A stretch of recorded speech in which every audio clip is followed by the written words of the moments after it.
That is an rpg2 demilled. That big old hole in the side of it, that's how they demilitarize it. Well, the problem is that they're so simple to build, you can't really demilitarize it. The Rhodesian army, there's a little slot and a little firing pin. Literally, it's just a hole that is drilled at a specific length down the barrel. And when you get to the very end of it, it's got a little primer and all that crap, just like on a regular firearm. But it fires up. The firing pin hits one particular part of it. As a result, you have to have a guide. Now, the Rhodesians, being as intelligent as they were able to be ingenious about what they built. Multi-purpose. So, one of the guys that was making these rpg2 launchers, because, alright, so here's what they had going on. When you get a rpg7, you get 6 rounds of ammunition that come with it. You, as the gunner, would carry 3, and then you have the loader who would carry 3.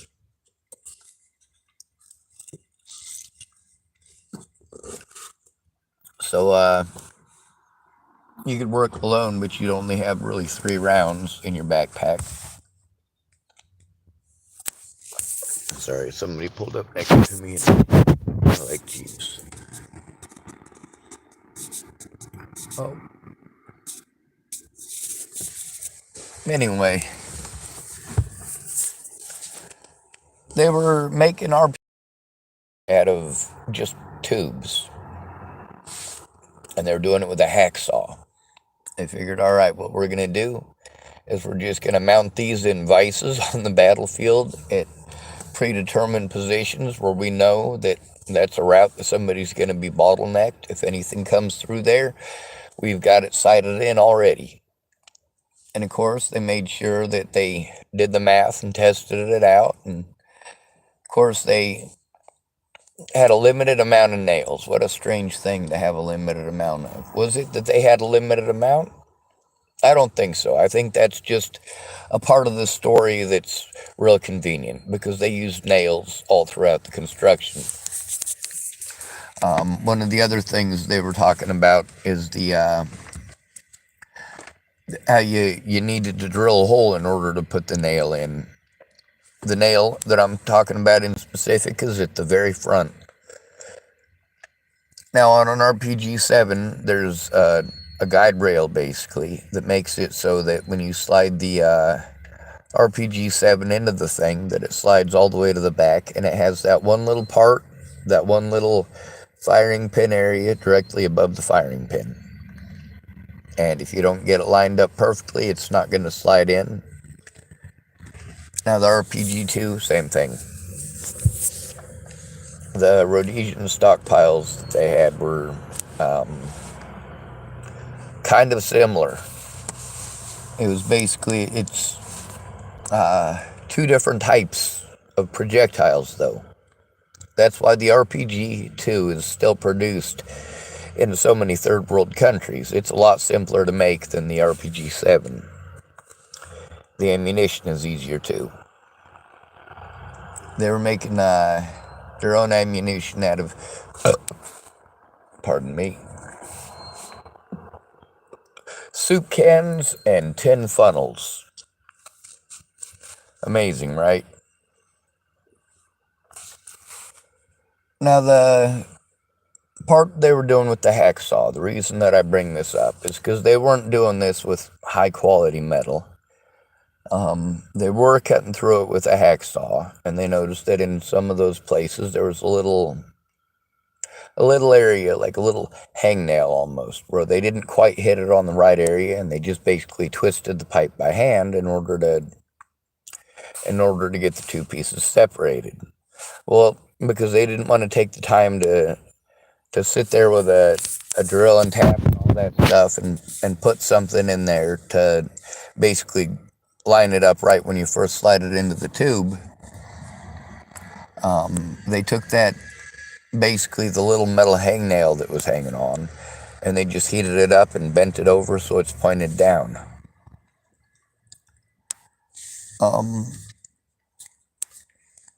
That's pretty cool. I mean, that's pretty inventive. That's using your head. Another thing that they did was they made it so that it's basically like a little block that has a nail on it or a BB attached to the end of a piece of wooden block.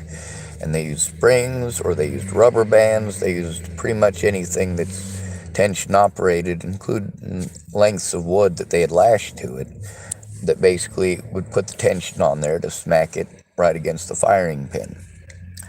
Now, in the article that I was reading about it, and there was also a thing on, I want to say, it's probably on YouTube somewhere, so you could probably look it up there too.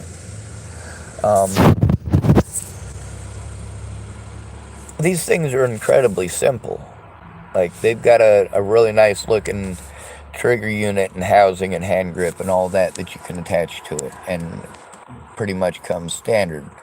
But there's also a million and one ways to make something smack that little tiny hole.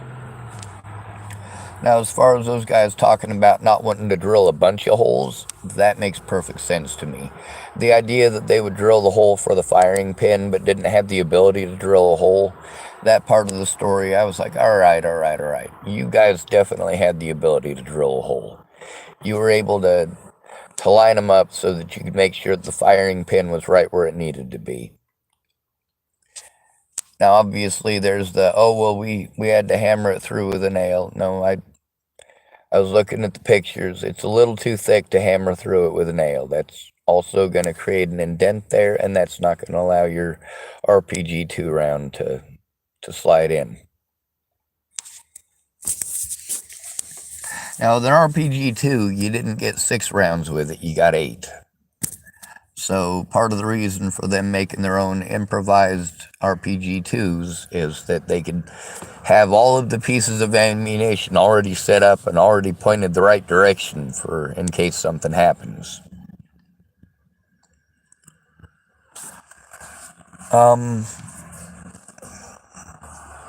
As far as what it means for the United States, we don't have a lot of that stuff grandfathered in. We don't have, stockpiles in people's basements and people's houses the way that you might think. Most Americans have stockpiles of rifles, shotguns, and handguns. Most Americans do not have a stockpile of RPG-7s. You go to the Middle East, you can find RPG-7s and RPG-2s. A lot of countries are better able to handle and equip and manufacture their own RPG-2 ammunition. Plus, it's a lot cheaper than RPG-7 ammunition if you have to import it. A lot of countries will take the trigger unit off of an RPG-7 and just remount it onto their own personal RPG-2s. The ones, for example, the ones in Rhodesia. Some of them did have trigger groupings, and some of them were salvaged off of RPG-7s. Now, the idea here was to have something super simple, which is where the Panzerfaust comes in. That's super simple. Here in the United States, we are less likely to be able to have easy access to RPG-7. We are a lot less likely to have access to RPG-2.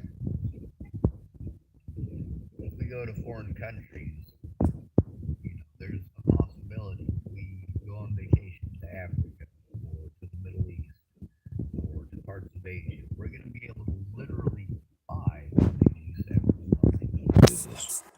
or stockpiles of ammunition. But also stuff that you can't bring into the lot of countries that we teach here in the United States, these countries, their civilians aren't allowed to own guns.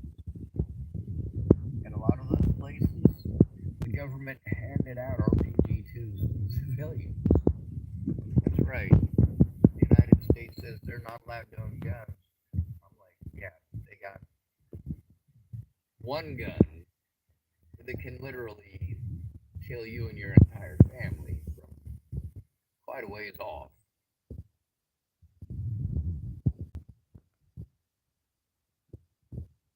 Close enough only counts with what? Anger. Well, not necessarily. A lot of explosives, as long as they're close enough. One of the things that we end up having as Americans that becomes a traumatic thing or a traumatizing thing that a lot of other people are kind of used to is rpg7s, rpg2s. In a lot of countries, it's kind of like here. Some people can hear a gunshot going off here in town and tell you what caliber it was. Same thing in Chapel. Kind of like some people can hear a helicopter flying overhead and tell you what type of helicopter it is. Some people can see a Cessna and they can tell you, based on listening to it, what kind of an engine it's got in it.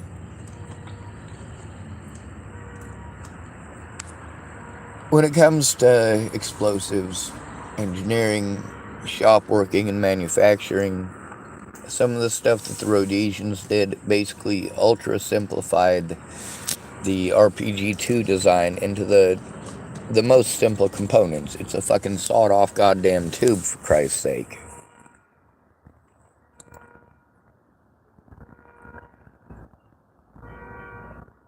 A sawed-off tube with a piece of it bent and a hole drilled in it.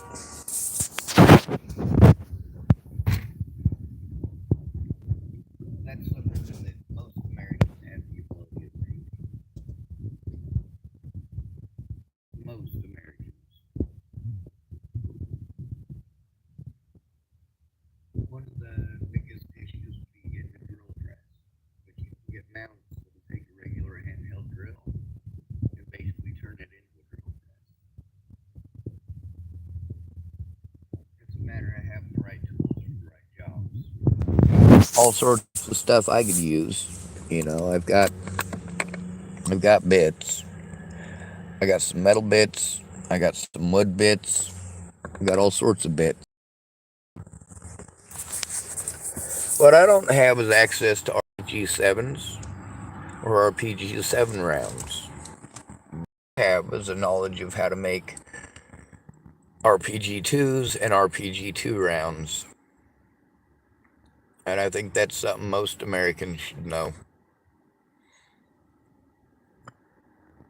A lot of people are sick and tired of all the idiots in power. And even if you're not one of the people who's pissed off at them, the thing is that there's lots of people, when the United States decided they were done listening to Britain, there's a lot of people in the United States that were still loyal to the British.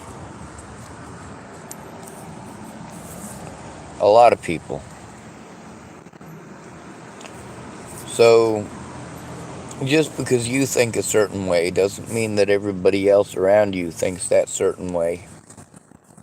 And doesn't mean that everybody around you is on the same side. People tend to be fickle, especially when their lives are at stake. They might make all the great and wonderful promises in the world, but when it comes down to it, their promises don't mean jack. As far as American gun rights, we like to pretend like we're the only people in the world who have gun rights now, because Great Britain, right? No civilian gun ownership. Well, we get to see that there's lots of British people who own guns. There's some British people who just moved to other countries to own guns. Where there's a will, there's a way, right? Now, as far as getting rpg2 rounds, that's super simple. That's also something that in the Ukraine they more than likely have an overabundance of. A lot of former communist bloc nations had stockpiles of rpg2 rounds, and even after all these years, they still work.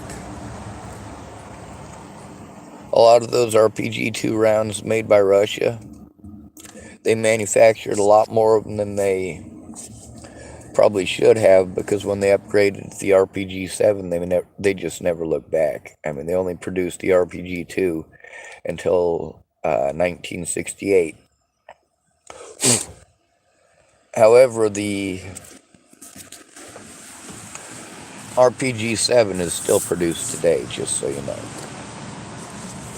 And the rpg2 is still produced today in a lot of third world and second world countries.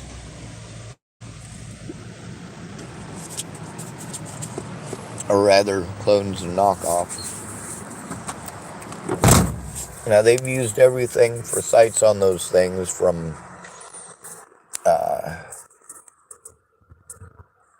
what do you call those?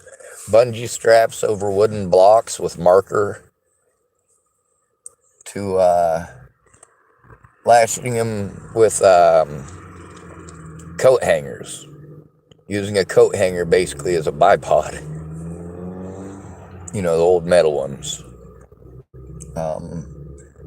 You know, the basic kit for using one to make a booby trap or to get it set up or prepared, it was all basic household items.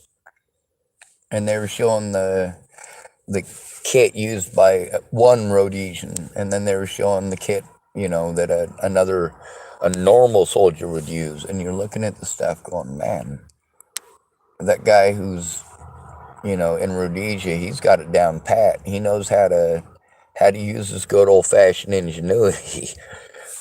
One of the things that I used to always carry until they became scarce about 5 years ago is coat hangers.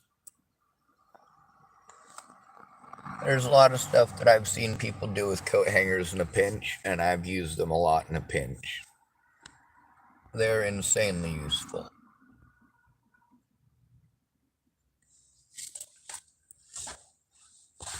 When it comes to a lot of the stuff that we're dealing with, our government doesn't have a fear of the people anymore, because most of the people are complacent. Just like during the Revolutionary War, most people were complacent until pushed to pick a side. Unfortunately, when you use or utilize cruelty to force people to pick a side, they're probably not going to pick yours. Right now, the United States government is pushing its weight around against the American people, and it's supposed to work the other way around.